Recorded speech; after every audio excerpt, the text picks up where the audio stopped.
hair before? Oh, look at my hair.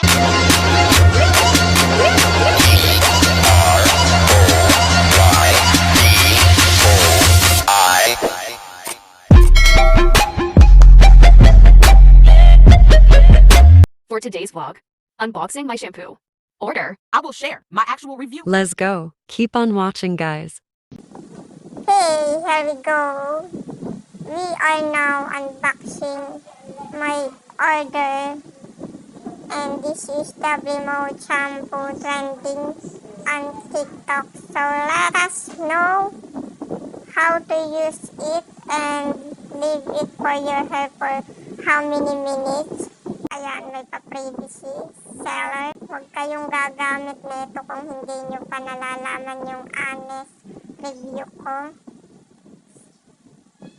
Ilalagay ko na lang sa description box kung saan kayo pwede mag-order. Hello everybody, welcome back to my channel, Pabgaya Vlogs here. And how many days that I have no vlogs update?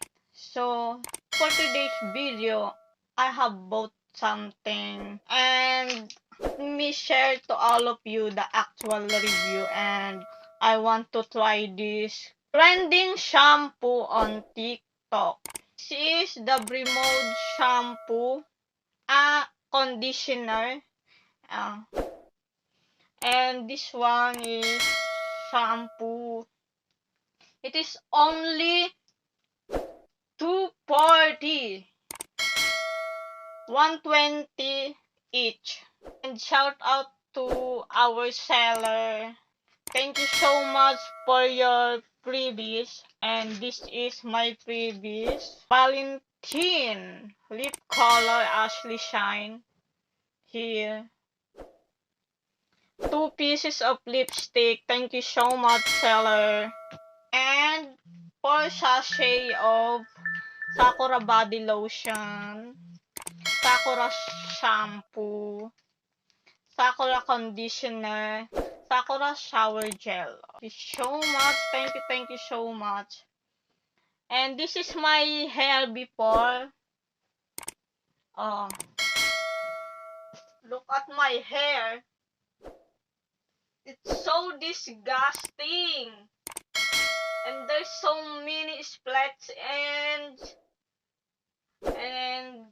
OMG. It is already not straight. So I need to repair damage. And nalaman ko sa TikTok na maraming ang bumibili neto. So OMG, I have to try it now. Rin yung aking TikTok shop account. Nakikita nyo dun yung yellow basket. Pwede nyo tong i-avail doon para legit. And then, ipapakita ko sa inyo yung after ko gamitin to. Okay? Interesado ka sa video na ito, just keep on watching.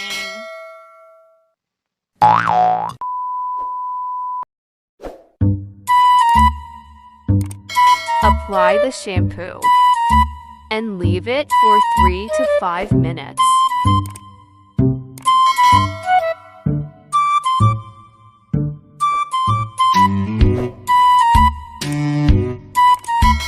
After the shampoo, just apply conditioner and leave it for 5 to 6 minutes.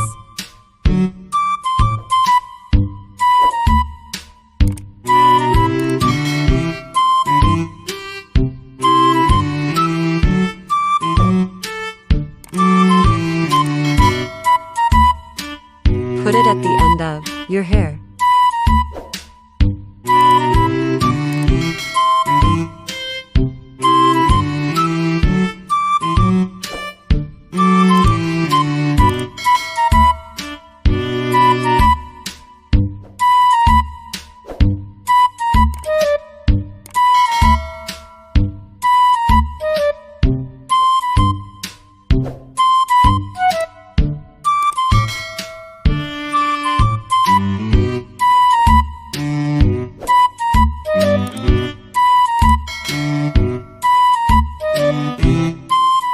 One eternity later.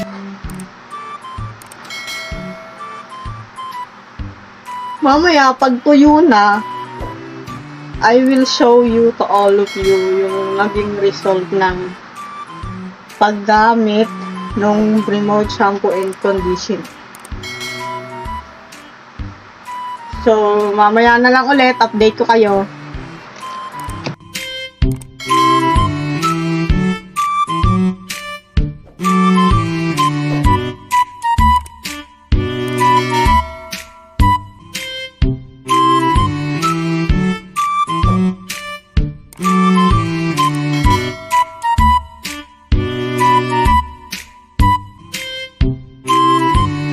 These are worse. Buying and give satisfactory results. Also, fragrance is too good. I recommend this shampoo and conditioner for dry and damaged hair.